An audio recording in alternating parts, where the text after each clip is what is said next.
தேவனுடைய பரிசுத்த நாமத்திற்கு சகல கனமும் மகிமையும் துதியும் சோத்திரம் புகழும் உண்டாவதாக. இன்று தேவனுடைய வார்த்தையினுடைய தலைப்பு ஆதி அப்போஸ்தலர்களை நினைவு கூறுங்கள். இன்று தேவனுடைய வார்த்தையினுடைய தலைப்பு ஆதி அப்போஸ்தலர்களை நினைவு கூறுங்கள். என்ன நினைவு கூறுவது? அப்படி தலைப்பை கொடுக்குறீங்களே, அதுக்கு என்ன ஆதாரம்? யூதா 17ஆம் வசனத்தை எடுத்தவர்கள் வாசிங்க. யூதா 17 கடைசியில் அப்போஸ்தலரால் முடிக்கப்பட்டது வெளிப்படுத்தினது விசேஷத்துக்கு முந்தி உள்ள ஒரு தாள். அது இயேசுவின் கூட பிறந்த சகோதரன் யூதா. யாக்கோப்பும் யூதாவும் இயேசுவின் கூட பிறந்த சகோதரர்கள் 4 பேர், மொத்தம் ஆம்பளை பையங்க. மரியாள் அம்மாவுக்கு இயேசுவுக்கு அடுத்து பிறந்தது. அதில் 2 பேர் விசுவாசிகளாகி அப்போஸ்தலராகவே ஆகிட்டாங்க. அதில் ஒருத்தன் தான் யூதா. அவன் என்ன சொல்கிறான் படிங்க. நீங்களோ பிரியமானவர்களே, கவனிங்க. நீங்களோ என்றா கிறிஸ்தவங்க. அதுக்கு முன்னாடி பழைய ஏற்பாட்டுக்காரங்களை குறைகளை சுட்டி காட்டி, குற்றங்களை சுட்டி காட்டி, அவங்களுடைய தவறுகளை சுட்டி காட்டி, மார்க்கம் தப்பி அழைகிற நட்சத்திரங்களைப் போல 7ஆம் தலைமுறையான ஆதாமிலிருந்து ஏனோக்கு வரைக்கும் பழைய ஏற்பாட்டில் உள்ள கள்ள சகோதரர்கள் பக்க வழியாய் நுழைந்த இப்படி ஏகப்பட்ட அளவில் நட்சத்திரங்களை, மார்க்கம் தப்பி அழைகிற நட்சத்திரங்களைப் போல பீலேயாம் கூலிக்காக செய்த காரியங்கள் எல்லாம் குறை சொல்லிட்டு பழைய ஏற்பாட்டுக்காரங்களை முழுவதும், ஏன்னா யூதர்கள் மத்தியில் தான் ஊழிய ஆரம்பித்தது, இஸ்ரேல் ஜனங்கள் மத்தியில் தான் ஊழிய ஆரம்பித்தது. அவங்க பழைய ஏற்பாடே கெதின்னு இருக்கிறதுனால, நியாயப்பிரமாணமே பிரதானம் சொல்கிறதுனால, ஓய்வு நாள் தான் முக்கியம்னு சொல்கிறதுனால, அதிலிருந்து விடுதலையாகி கிறிஸ்துவுக்குள்ளே கொண்டு வர்றதுக்காக அதை நம்ம யூஸ் பண்ண வேண்டியது இருக்குது அவங்களுக்கு விடுவிக்க. அதனால் அந்த பழைய ஏற்பாட்டு காரியங்கள் எல்லாம் ஏகப்பட்ட அளவில் உள்ள குறைகளை சொல்லிட்டு கடைசியில் கிறிஸ்தவை ஏற்றுக்கொண்ட அந்த கிறிஸ்தவ மக்களுக்கு நீங்களோ பிரியமானவர்களே, நம்முடைய கர்த்தராகிய இயேசு கிறிஸ்துவின் அப்போஸ்தலரால் முன் சொல்லப்பட்ட வார்த்தைகளை நினைவு கூறுங்கள். லேலுயா. ரோமரிலிருந்து யூதா வரைக்கும் அப்போஸ்தல நிருபங்கள் அவங்க கிறிஸ்தவங்களுக்காக அந்த கடிதங்கள் எழுதினாங்க. கிறிஸ்தவங்க இப்படி இருக்கணும், மனைவி இப்படி இருக்கணும், புருஷன் இப்படி இருக்கணும், ஊழியக்காரன் எப்படி இருக்கணும், உதவி ஊழியக்காரன் எப்படி இருக்கணும், அந்தி கிறிஸ்துனா யாரு, இப்படி ஏகப்பட்ட பவுண்டேஷன் உபதேசங்கள், சத்தியங்கள், மூல சத்தியங்கள் கிறிஸ்தவங்களுக்காக எழுதப்பட்ட புஸ்தகம்தான் நிருபங்கள், கடிதங்கள். அது தயவு செய்து அந்த நிருபங்களை படிங்கன்னு பவுல் சத்தியம் வைக்கிறான். அப்போயாவது கேட்பாங்கன்னு சொல்லி 1 தெசலோனிக்கேயர் 5:27 சத்தியமாக கர்த்தருடைய நாமத்தில் சத்தியம் வச்சு சொல்கிறேன், நிருபத்தை படிங்கப்பான்னு. இங்கே படி, அந்த ஒரு வசனத்தை படிங்களே. இந்த நிருபம் பரிசுத்தமான சகோதரர் யாவரும் வாசிக்கப்படும்படி செய்ய வேண்டும் என்று கர்த்தர் பேரில் ஆணையிட்டு சத்தியம் வச்சு, சத்தியம் வைக்கக்கூடாது, சத்தியமாவது வச்சாலாவது படிக்க வைப்போம்டாண்டு எவ்வளோ வாஞ்சையா எழுதுற நிருபங்கள் படிக்கணும்னு எழுதியிருக்கான் பாருங்க.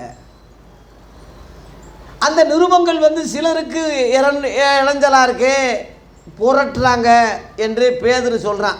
2 பேதுரு 3ஆம் அதிகாரம் கடைசியில் பவுல் அவனை எதிர்த்தாலும் பெரிய ஆள்றான்னு சொல்லி யோசிக்காமல் அவன் மாய்மாலம் பண்ணதுனால கலாத்தியர் 2ஆம் அதிகாரத்தில் முகமாக எதுக்குறான்.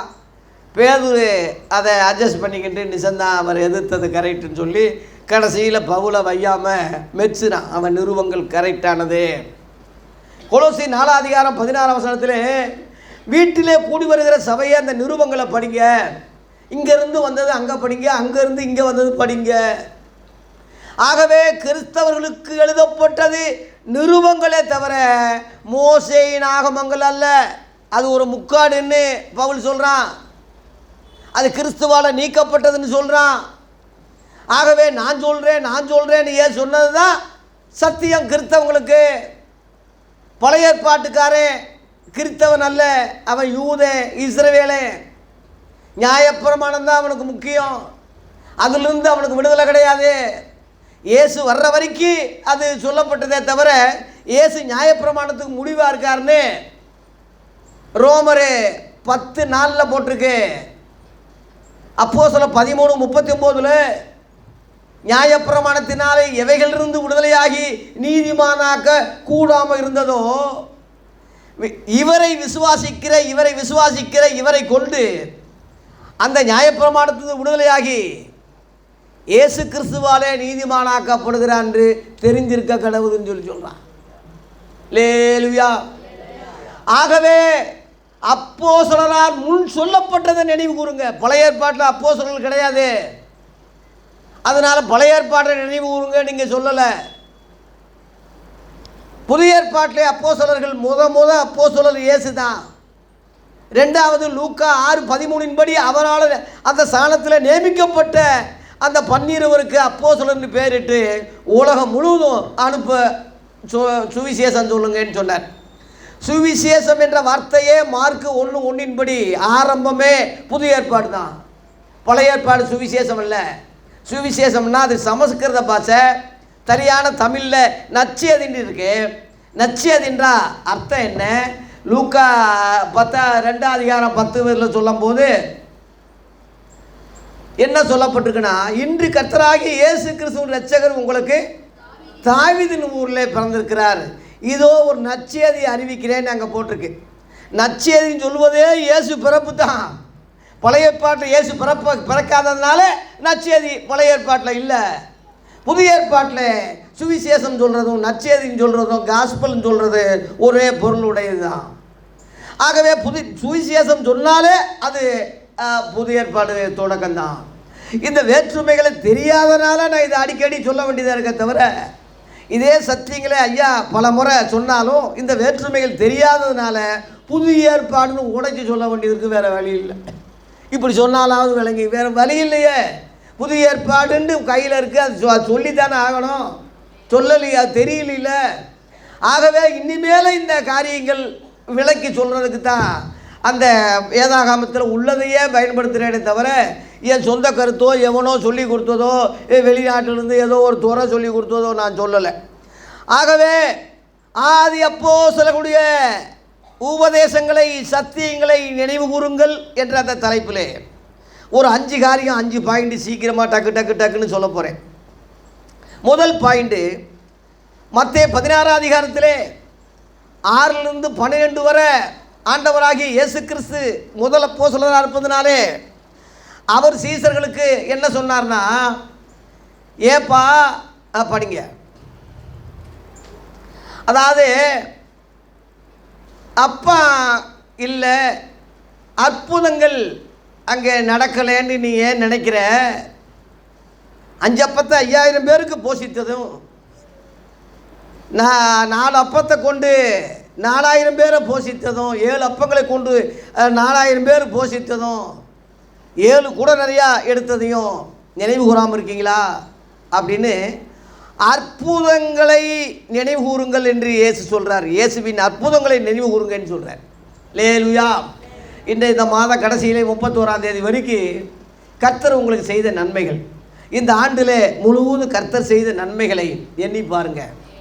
இனிமேலே கிடைக்கலையே கிடைக்குமான்னு நினைக்கிறத விட முன்னாடி செய்த காரியங்களை நினைங்கன்னு சொல்கிறார். லேலுயா.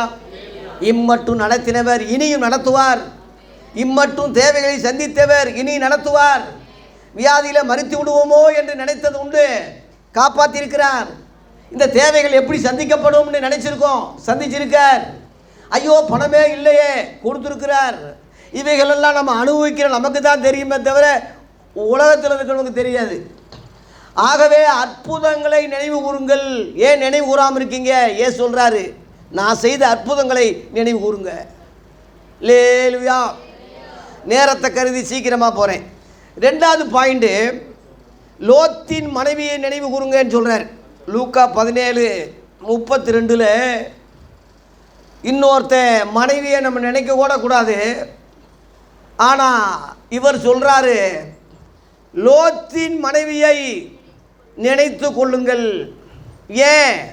ஆதியாகமம் 19:26 அவன் மனைவியோ, லோத்தின் மனைவியோ பின்னிட்டு பார்த்து உப்பு தூணானால் இருக்கு. அந்த அம்மா பேர் கூட அங்கே சொல்லலை. அவன் மனைவியோ பின்னிட்டு பார்த்து உப்பு தூணானால். அற்புதங்களை கண்டால், தூதர்களை உபசரித்தால், தேவனுடைய தூதர்களுடைய வார்த்தையை கேட்டால், இதிலிருந்து உங்களை காப்பாற்ற போகிறோம்னு சொன்னதை கேட்டால், அந்த அழிவிலிருந்து தப்பித்தால், ஓடினால், இத்தனையும் செய்த அந்த அம்மா பின்னிட்டு பார்த்து என்னானால் உப்பு தூணானால். அதை நினைங்கன்னு சொல்கிறார் இயேசு. அதுபோல் நீ அற்புதங்களை பெற்றிருக்கலாம், அடையாளங்களை பெற்றிருக்கலாம், தூதர்கள் போல ஊழியர்களை உபசரிச்சிருக்கலாம், நல்ல ஆழமான சத்தியங்களை நீ கேட்டிருக்கலாம், உலக அழிவிலிருந்து அக்னியிலிருந்து தப்பித்து ரட்சிப்பின் வழியில் நீ ஓடலாம். ஆனாலும் நம்ம ஓட்டத்தை இன்னும் முடிக்கலை, ஓடிக்கிட்டு இருக்கோம். ஓடிக்கிட்டு இருக்கும் போதே நீ திரும்பி உலகத்தை பார்த்தீங்கன்னா, அழிந்து போகிற உலகத்தை பார்த்தீங்கன்னா, அக்னிக்கு இரையாக போகிற சோதம் கோமராவை நீ பார்ப்பீனால் என்ன ஆவாய்? உப்பு தூணாவாய் என்ற ஒரு எச்சரிப்பை நினைவு கூறுங்கன்னு சொல்கிறேன். தேவ பிள்ளைகளே, நிற்கிறேன்னு சொல்லுகிற நாம் விழுந்து போகாதபடி எச்சரிக்கையாக இருக்கணும். இலக்கை நோக்கி தொடர்கிறேன்னு சொல்கிறாரு. ஆகவே கலப்பை மேலே கையை வச்சு பின்னிட்டு பார்க்கிற எவனும் தேவனுடைய ராஜ்யத்துக்கு என்ன இல்லை, தகுதி இல்லைன்னு சொல்கிறாரு. எதற்காக நான் பிடிக்கப்பட்டேனோ அந்த இலக்கை நோக்கி நான் ஓடுறேன், தொடர்றேன்னு சொல்கிறாரு பவுல். நம்ம வாழ்க்கையில் ஆண்டவராகிய இயேசு கிறிஸ்துவை நம்ம பிடித்து கொண்டு ரட்சிப்பின் வழியை பரம காணானாகிய பரலோகத்தை நோக்கி நம்ம போய்கிட்டு இருக்கிறோம். ரட்சிப்பு நிறைவேற பிரயாசப்பட்டுக்கிட்டு இருக்கிறோம். நித்திய ஜீவனுக்காக ஓடிக்கிட்டு இருக்கிறோம். இதில் எத்தனையோ சோதனை வரும், கஷ்டம் வரும், துன்பம் வரும், பாடு வரும், பின்னிட்டு பார்க்கக்கூடிய சூழ்நிலைகள் வரும். பார்க்கக்கூடாது. அதான் லோத்தின் மனைவியை நினைவு கூறுங்கன்னு சொல்கிறாரு. காது உள்ளவன் கேட்கட்டும், புத்தி உள்ளவன் புரிஞ்சுக்கிட்டோம். லோத்தின் காலத்தில் நடந்தது போலவே மனசுகுமாரன் காலத்தில் நடக்கும் என்று ஏற்று சொன்னார். ஆகவே இன்றைக்கு கடைசி காலத்தில் நிற்பதுனால எச்சரிப்புள்ளாகும்படி லோத்தின் மனைவியை நினைத்து கொள்ளுங்க. 2. மூன்றாவதாக, இயேசு கிறிஸ்துடைய மாம்சத்தையும் இரத்தத்தையும் நினைவு கூறுங்கன்னு சொல்லி லூக்கா 22:19 என்னை நினைவு கூறும்படி இது செய்யுங்கள் சொல்கிறார். தன்னுடைய மாம்சத்தை கொடுக்கிறார், தன்னுடைய இரத்தத்தை கொடுக்கிறார். எப்படி? திராட்சரசமாக, அப்பமாக கொடுக்கிறார். இதை பானம் பண்ணும் போதெல்லாம் என்னை நினைவு கூறுங்க. பவுல் சொல்கிறான், கர்த்தர் வருமளவும் இதை நினைவு கூறுங்கன்னு சொல்கிறான். ஆகவே சடங்காச்சாரம் கிடையாது. சில ஆளுங்க சடங்காச்சாரம்னு சொல்கிறாங்க. வெளிநாட்டில் ஒருத்தன் நாய்க்கு கொடுக்குறான் ஐயா ராபோஜனம், அப்பம். அதனால் இந்த ராபோஜன் என்ற வார்த்தையவே பைபிளில் உள்ள வார்த்தையை எடுத்துட்டானே இன்றைக்கி சபையில். திருவிருந்துன்னு சொல்கிறான், நற்கரணேன்னு சொல்கிறான். இதெல்லாம் பைபிளில் எங்கே இருக்குது? வெளியிலிருந்து உள்ளே வந்துருச்சு, பக்க வழியாக. அதை கண்டுபிடிச்சிட்டோம். இப்போ ஒரு நாய்க்குட்டி உள்ளே வந்து கொஞ்சம் விளையாண்டுக்கிட்டு இருக்கு ஒரு அம்மா கிட்ட. அஜய்யோ அந்த அம்மா கத்துது. அப்புறம் நாய்க்குட்டி வெளியே பற்றியாச்சு. அதுபோல் இந்த நாய்க்குட்டியை மாதிரி பாரம்பரியங்கள், மனச கற்பனைகள் சபைக்குள்ளே, ஊழியத்துக்குள்ளே, உபதேசத்துக்குள்ளே வந்துருச்சு. மனச கற்பனைகளை உபதேசங்களாய் போதித்து வீணா எனக்கு ஆராதனை செய்யுங்கான்னு ஏன் சொன்ன மாதிரி உள்ளே வந்துருச்சு. நம்ம அதை கண்டுபிடிச்சிட்டா தூக்கி வெளியே போட்டுறணும். வேத வசனத்தை பயன்படுத்துங்க. யோவான் 21:20 ராபோஜனம் என்ற வார்த்தை இந்த நினைவு கூறுதல யோவான் எழுதுறான். முறை இல்லாமல் செஞ்சா 1 கொரிந்தியர் 11:21 படி இந்த மாதிரி முறை இல்லாமல் செய்தா ராபோஜனம் பண்ணுதல் அல்ல என்று பவுல் சொல்கிறான். ஆகவே அப்போஸ்தலர்கள் சொன்ன வார்த்தைகளை நம்ம நினைவு கூறணுமே தவிர திருவிருந்துண்டு இனி மேலே சொல்லாதீங்க. ராபோஜனம் எழுதியிருக்கும் போது திருவுருந்து, நற்கரணை இவைகள் விளக்கங்கள் சொல்லலாமே தவிர வசனத்தில் உள்ளதை சொல்லி பழகுங்க. ஒரு சின்ன ஓட்டை பெரிய கப்பலை கவுத்துரும். நம்ம சொல்கிறோம் இதெல்லாம் என்ன பாஸ்டர் இதெல்லாம் நினைக்காதீங்க. சின்ன ஓட்டை பெரிய கப்பலை கவுத்துரும். கொஞ்சம் புளித்தமாக முழு மாவையும் உப்பு பண்ணும். ஜாக்கிரதை. ஆகவே இயேசுவின் மாம்சத்தையும் இரத்தத்தையும் ராபோஜனமாக நினைவு கூர்ந்து போதகரும் ஆண்டவருமாகிய அவரே கால்களை கழுவிடுதுண்டானால் நீங்களும் ஒருவர் கால்களை ஒருவர் கழுவுங்கன்னு சொல்லி யோவான் 13ஆம் அதிகாரத்திலே 14-15 சொன்னதை நினைக்கவும் வேண்டும் என்று அன்போடு கேட்டுக்கொள்கிறேன். விரிவாக சொல்ல நேரம் இல்லை. 4வது பாயிண்ட்டு, இயேசுவின் வார்த்தைகளை நினைவு கூறுங்கன்னு சொல்லி அப்போஸ்தலர்கள் சொல்லியிருக்கிறாங்க. என்ன நினைவு கூறணும்? அப்போஸ்தலர் 20ஆம் அதிகாரம் 35 படிங்க.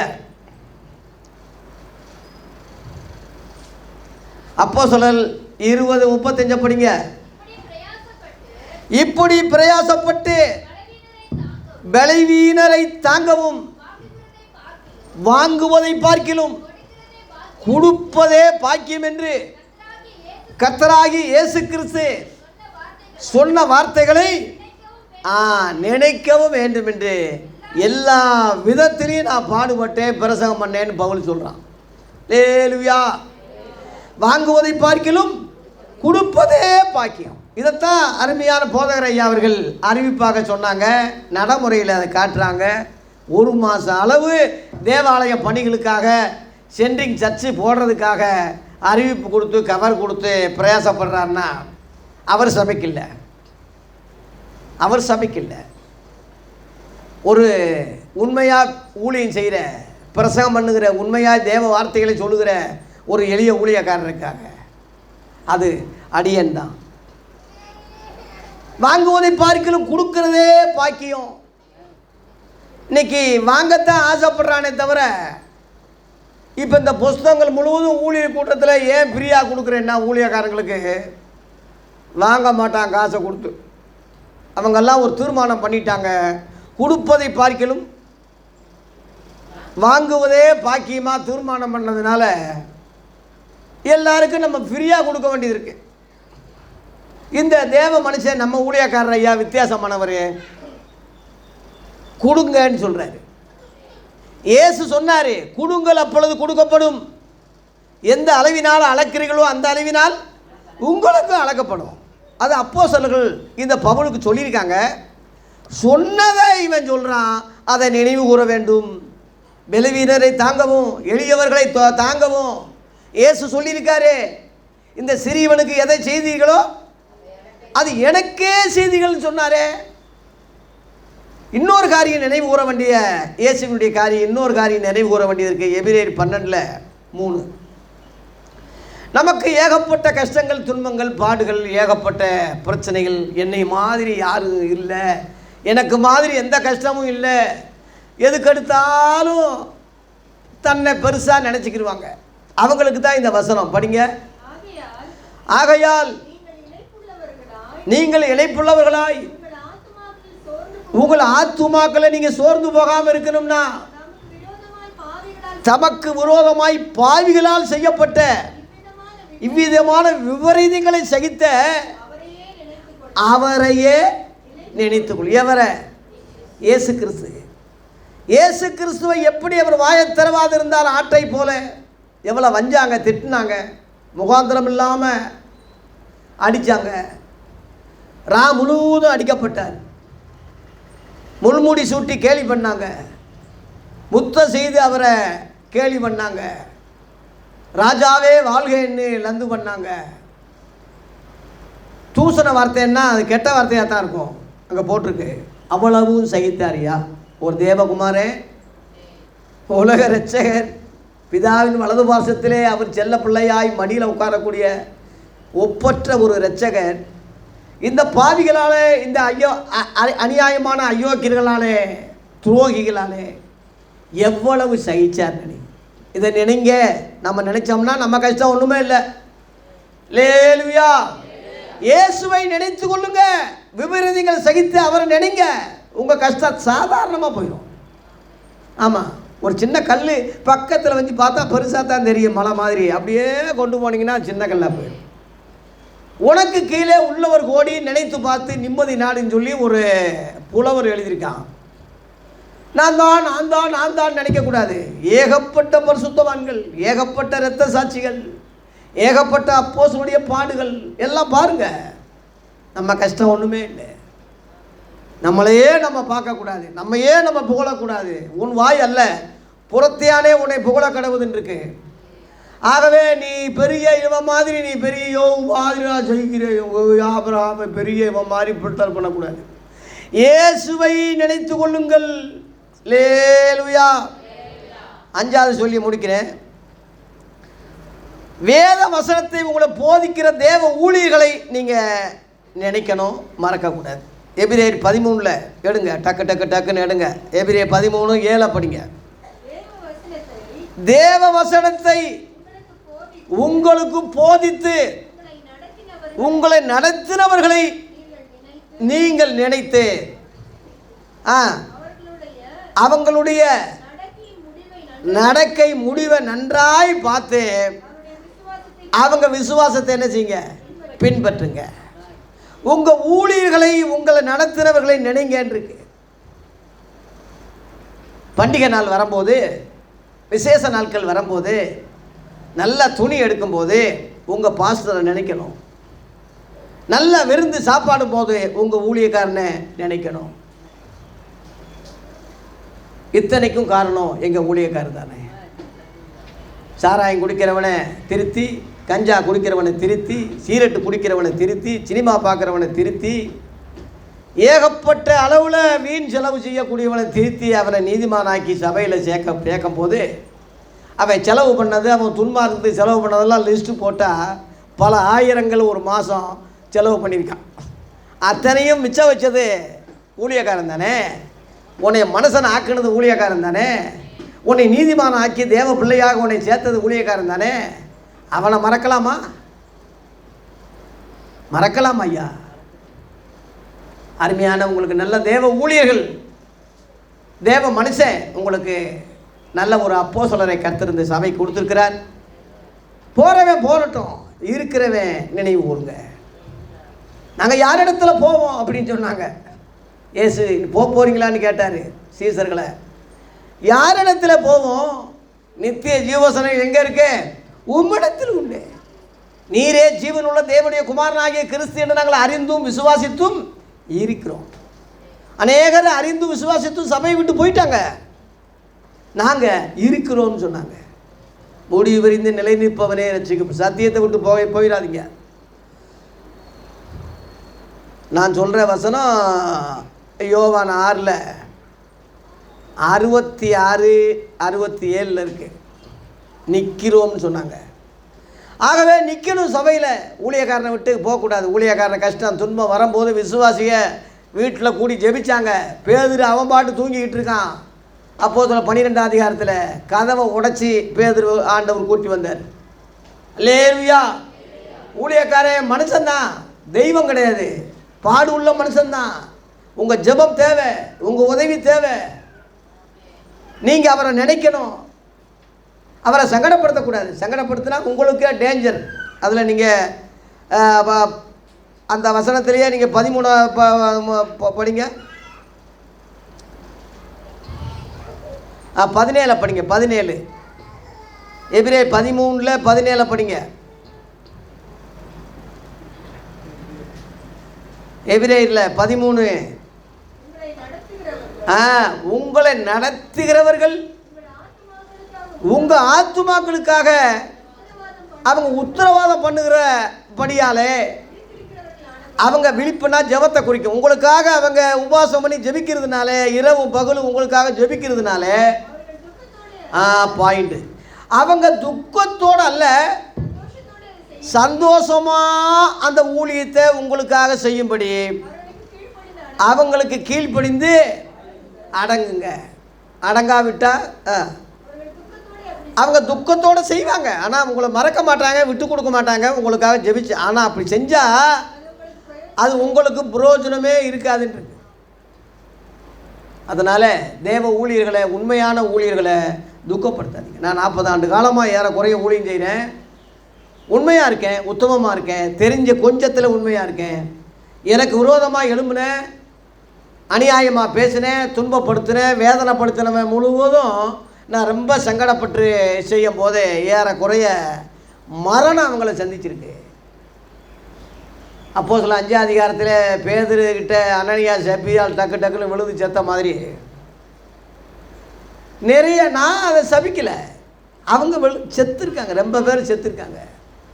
நேற்றைய தினத்தில் ஐயாவோட பேசிக்கிட்டு இருக்கும்போது ஐயாவுடைய ஊழியத்திலையும் நிறையா பேர் மரணத்தை தழுவிருக்காங்க. எனக்கு விரோதமாக எழும்புகிற, வேதனைப்படுத்தின, துன்பப்படுத்தின ஆளுகளுக்கு. அது எல்லா ஊழியக்காரங்களுக்கும் அது பொருந்தாது. உண்மை உள்ள ஊழியர்கள் சங்கடப்பட்டால் உங்களுக்கு நல்லதில்லை. சத்தியத்தை பேசுகிற, பரிசுத்தமாக ஜீவிக்கிற உண்மையான தேவதாசர்கள் சங்கடப்பட்டால் அந்த சங்கடப்படுத்தின அவனுக்கு அது நல்லதில்லை. கீழ்ப்படிந்து அடங்குங்கன்னு போட்டு விசுவாசத்தை பின்பற்றுங்கன்னு இருக்கு, நடத்தினவர்களை நினைங்கன்னு இருக்கு. நான் செய்தி நிறைவு செய்கிறேன். ஆகவே ஆதி அப்போஸ்தலர்கள் சொல்லப்பட்ட வார்த்தைகளை நினைவு கூறுங்க. அந்த வசனத்தை சொல்லி நான் முடிக்கிறேன். திரும்ப படிங்க. யூதா 17 திரும்ப படிங்க. நீங்களோ கிறிஸ்தவர்களே, பிரியமானவர்களே, நம்முடைய கர்த்தராகிய இயேசு கிறிஸ்துவின் அப்போஸ்தலரால் முன் சொல்லப்பட்ட அந்த 1ஆம் நூற்றாண்டில் சொல்லப்பட்ட இப்போ சொல்லப்பட்டதில்லை. நீ அப்போஸ்தலன் சொல்லிக்கிட்டு கள்ள அப்போஸ்தலர், கவனமுள்ள வேலைக்காரர்கள் கிறிஸ்துவின் அப்போஸ்தலர் வேஷம் தரிச்சுக்கிட்டு நான் பேசப்புன்னு சொல்லி இன்றைக்கி எத்தனையோ பேர் தெரிஞ்சுக்கிட்டு இருக்கான். இவங்களை நினைவு கூற சொல்லலை. குத்து நடனம், கும்மாங்குத்து ஆடிக்கிட்டு இருக்கான், ரிக்கார்ட் டான்ஸ் ஆடிக்கிட்டு இருக்கான். ஐயா அரசியல்வாதியாக இருக்கான், காணிக்க பணத்தை வட்டிக்கு கொடுக்குறான், இன்றைக்கி ரியல் எஸ்டேட் பண்ணிக்கிட்டு இருக்கான், திருமண புரோக்கராக இருக்கான். ஐயா அவனும் அப்போஸ்தலன் பிஷப்புன்னு தான் சொல்கிறான். அதனால தான் இங்கே போட்டுக்க முன் சொல்லப்பட்ட 1ஆம் நூற்றாண்டில் சொல்லப்பட்ட, ரோமர்லேருந்து யூதா வரைக்கும் உள்ள அந்த நிருபங்களில் சொல்லப்பட்ட அந்த அப்போஸ்தலர்களை என்ன செய்யுங்க, வார்த்தைகளை என்ன செய்யுங்க, நினைவு கூறுங்க. தயவு செய்து நினைவு கூறுங்க. அதே வார்த்தை தான் நான் சொல்கிறேன். அதனால் என்னைய மனுஷனை பின்பற்றாதீங்க. நாளைக்கு நான் எப்படி இருப்பேன்னு சொல்ல முடியாது. ஆகவே ஆதி அப்போஸ்தலர்கள் கரெக்டாக வாழ்ந்து ஜெயிச்சு நல்ல போராட்டத்தை போராடி ஓட்டத்தை முடித்தேன்னு சொல்லிட்டாங்க. நான் அப்படி சொல்ல முடியாது. இன்றைக்கி உள்ளவன் சொல்லுங்க பார்ப்போம். எல்லாம் பண ஆசை பிடிச்சி, பொருளாசை பிடிச்சி எல்லாம் இன்றைக்கி 200 கோடி கொடு, 100 கோடி கொடு, கட்டடத்திலேயே 200 கோடி போடுறான். நம்ம மனுஷனாயாமல் ஒரு தெப்பத்தை கட்டி வச்சுக்கிட்டு காசை போடுங்க, விற்கிற ஆராதனை அங்கே ஒரு சிலையை வச்சுக்கிட்டு காசை போடுங்க, வேளாங்கண்ணி கோயிலில் போடுற மாதிரி அந்த தெப்பத்தில் போட வைக்கிறான். ஐயா இங்கிட்டு ஒருத்தன் மலையவே வளைச்சி போட்டு ஒவ்வொரு ரூமுக்கும் வாடகை கொடுங்க, ஒவ்வொன்றுக்கு காசு சம்பாதிக்கிறதுக்கு வேறு எது ரூட் இல்லையா?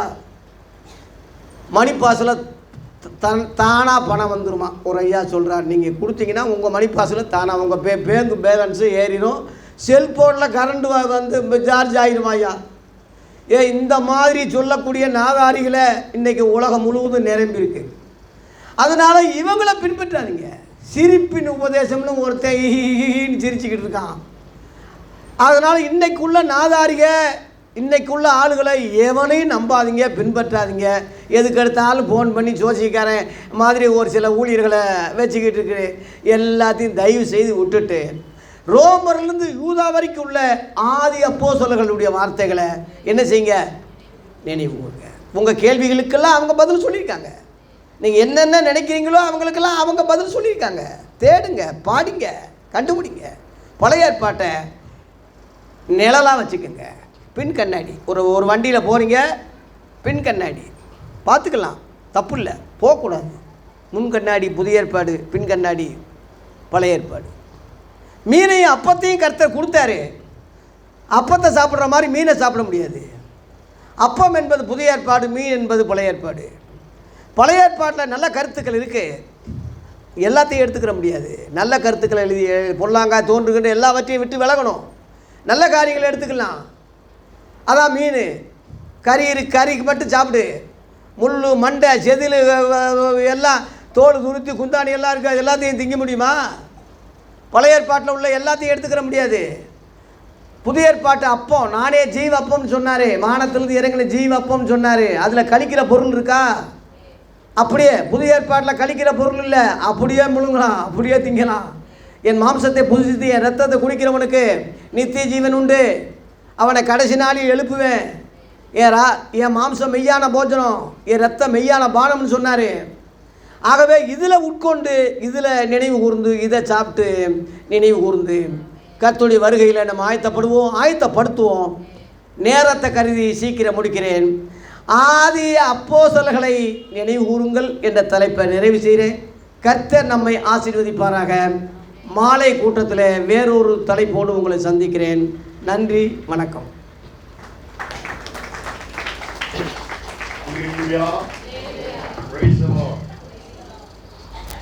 அன்பான தேவனுடைய பிள்ளைகளே, நல்ல ஒரு அருமையான செய்தியை கேட்க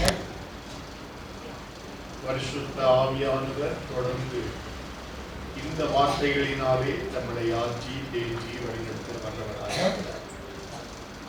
அருமையான பாஸ்டர் அவர்களுக்கு ஆலய கட்டுவதற்கு நீங்கள் கொடுத்த உதாரணத்துவமான காணிக்கைகளுக்காக நான் கர்த்தரை ஸ்தோத்திரிக்கிறேன். உங்களை தேவன் அவதிவிதமாக ஆசீர்வதிப்பார். புதிய ஏற்பாட்டின் புத்தகத்திற்கும் பழைய ஏற்பாட்டின் புத்தகத்திற்கும் ஒரு சின்ன வித்தியாசத்தை சொல்கிறேன்.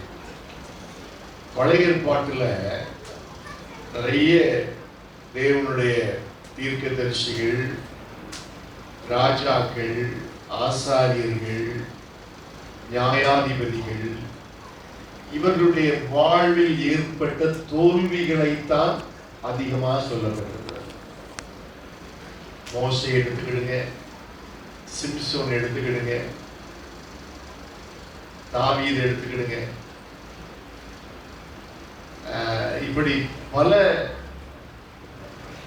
கர்த்தருடைய தாசர்களுடைய வாழ்வில் ஏற்பட்ட தோல்விகள். அது மட்டுமல்ல, பழைய ஏற்பாட்டின் புத்தகத்தில் நிறைய காரியம் நம்ம சோதிக்கிறது மாதிரி இருக்கும். எப்படி இருக்கும்? சோதிக்கிறது மாதிரி. ஆபிரகாமுக்கு எத்தனை மனைவி சொல்லுங்களேன்? 4, 3. ஆபிரகாமுக்கு 3 மனைவி.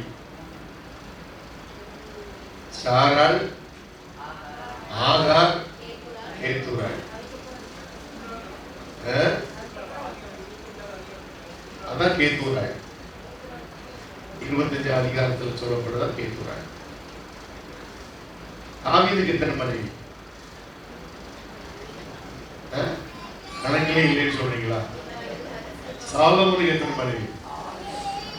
ஏன் இதை உங்களுக்கு சொல்ல வர்றேன்னா, இந்த பழைய ஏற்பாட்டின் புத்தகம் எல்லாம் நமக்கு சோதனையா தான் இருக்கும். என்ன இருக்கும்? சோதனை. இன்றைக்கு நிறைய கிறிஸ்தவர்கள் பின்மாற்றத்துக்குள்ள போறது காரணமே, கர்த்தர் என்ன மன்னிப்பாராக, இந்த பழைய ஏற்பாட்டின் புத்தகத்தில் உள்ள பரிசுத்தவான்களை பார்த்து தாவீதுக்கே எனக்கு இருதயத்தை கேட்டவனுக்கு எத்தனை கொண்டாட்டி அப்படின்னா நான் இருக்கிறது எனக்கு என்ன தப்பு அப்படின்னு கேட்கிற ஒரு பேலன்ஸுக்குள்ள நிறைய பேர் வந்துட்டாங்க. இதெல்லாம் ஊழியக்காரங்க சொல்ல மாட்டாங்க. கர்த்தருக்கு ஸ்தோத்திரம். ஆகவே தான் பழைய ஏற்பாடு ஒரு நிழல் என்று சொல்கிறேன். பழைய ஏற்பாட்டின் புத்தகம் நம்முடைய வாழ்வில் இன்றைய வாழ்வின் நிலைக்கு உரியது அல்ல. அது கடந்து போன காலங்கள். இப்போது நிகழ்காலம் ஒன்று இருக்கிறது. நான் பரிசுத்தர், ஆகையால் நீங்களும் பரிசுத்தராயிருங்கள். ஆகவே நிகழ்காலம் என்பது இயேசுவை போல ஜீவிப்பதுதான். அந்த மார்க்கத்தை தான் அப்போஸ்தலர்கள் நமக்கு எழுதி வைத்திருக்கிறார்கள். ஆகவே தான் பவுல் கூட சொல்றார், என்னை பின்பற்றுங்கள். என்னை வேற யாரும் சொல்ல முடியாது. இயேசுவும் பவுலும் தான் சொல்லியிருக்காங்க, வேற யாரும் சொல்லல. கர்த்தருக்கு ஸ்தோத்திரம். ஆகவே புதிய ஏற்பாட்டின் சத்தியம் உங்களை தேவனுடைய ராஜ்யத்துக்கு வழி நடத்தும். விசுவாசிங்க, ஏற்றுக்கொள்ளுங்க. புதிய ஏற்பாட்டு சத்தியம்னு சொல்றதுனால அது வேற எங்கிருந்தோ வந்தது என்று மட்டும் எண்ணிக்கொள்ளாதீங்க. அதுக்கு பாஸ்டர் ஒரு ஒரு ஒரு நியூ ட்ரெடிஷனல் நெய்மை கொடுக்குறாரு, அவ்வளவுதான், வேற ஒன்றும் இல்லை. புதிய ஏற்பாட்டு சத்தியம் என்று கர்த்தருக்கு ஸ்தோத்திரம். ஊழியத்துக்கு ஒரு பேர் வைக்கிறோம் இல்லையா, அதே போல பிரசங்கத்துக்கு ஒரு பேர் வைக்கிறோம். அவர் ஊழியர் கூட்டத்தை நடத்தும் போது புதிய ஏற்பாட்டு ஊழியர்கள் கூட்டம் என்று வைக்கிறார். அத ஊழியர் கூட்டம்னு சொல்லிட்டு அவருடைய பிரசங்கத்தை பண்ணினா யாரும் ஒன்று கேட்க போறது கிடையாது. ஆனா அவனுக்கு ஒரு பெயர் வச்சிருக்கிறார், அவ்வளவுதான். ஆகவே உங்கள் இருவரையும் கலங்காமலும் துவளாமலும் இருப்பதாக சமாதானமாயிருங்கள். கர்த்தர் உங்களை ஆசீர்வதிப்பார். நாளைய தினத்துல காலையில 5 மணிக்கு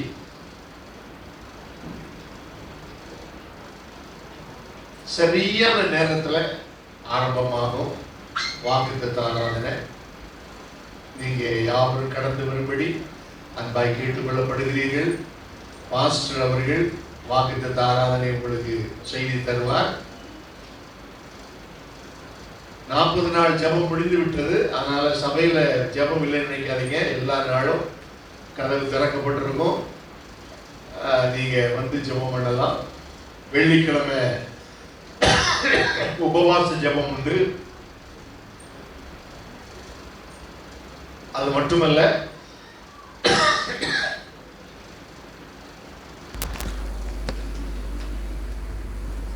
சனிக்கிழமை பாட்டு பிராக்டிஸ் காத்திருப்பு கூட்டம் உண்டு. ஒவ்வொரு ஞாயிற்றுக்கிழமையும் காலையில 8 மணிக்கு ஆராதனை. நிறைய பேர் 9 மணிக்கு மேலதான் வரீங்க.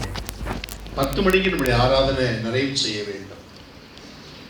ஆகவே தயவு செய்து காலத்தை பயன்படுத்தி சரியான நேரத்துக்கு ஆராதனைக்கு வரும்படி உங்களை அன்பாய்